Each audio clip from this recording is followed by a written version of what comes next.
بسم اللہ الرحمن الرحیم۔ ناظرین کرام، ہم آپ کی خدمت میں پروگرام ہم اور ہماری صحت لے کر حاضر ہیں، اور آج ہماری اس مجلس کا موضوع ہے ہومیوپیتھی دوا مڈورینم اور اس کے خواص۔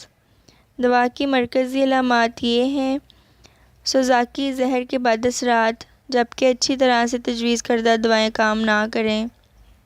اب اس دوا کی تفصیلی علامات پیش خدمت ہیں۔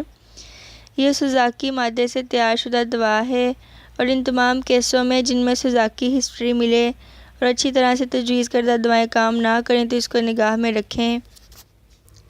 وہ تمام بچے جن کے والدین میں سوزاکی ہسٹری ملتی ہے اور کسی دوا سے ٹھیک نہ ہوتے ہوں، مڈورینم کو طلب کرتے ہیں۔ وہ تمام عورتیں جو شادی سے قبل بالکل تندرست رہی ہوں اور شادی کے بعد زنانہ بیماریوں کا شکار ہو جائیں اور خاوند میں سوزاکی ہسٹری ملے تو اکثر مڈورینم سے صحت یاب ہوں گی۔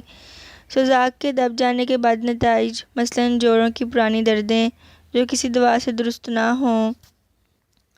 تمام علامات صبح سے شام تک بڑھ جاتی ہیں، مثلاً جوڑوں کی دردیں وغیرہ۔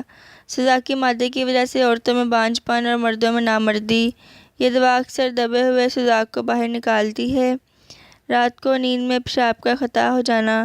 سمندر کے کنارے مرطوب موسم میں تمام علامات کو آرام۔ سوزاکی مریضوں کے بچوں میں دمے کی شکایت جبکہ مرطوب موسم میں آرام رہے۔ سلفر کی مانند ہاتھ پاؤں جلتے ہیں، مریض بستر سے باہر نکال دیتا ہے اور ان کے لیے ٹھنڈی جگہ تلاش کرتا ہے۔ پاؤں کے تلوے بہت دکھتے ہیں۔ اس دوا کو ہمیشہ بلند طاقتوں میں استعمال کریں۔ ان سب علامات میں یہ دوا بے حد مفید ہے۔ اب تک کے لیے اتنا ہی، آئندہ آپ کی خدمت میں حاضر ہوں گے۔ اللہ حافظ۔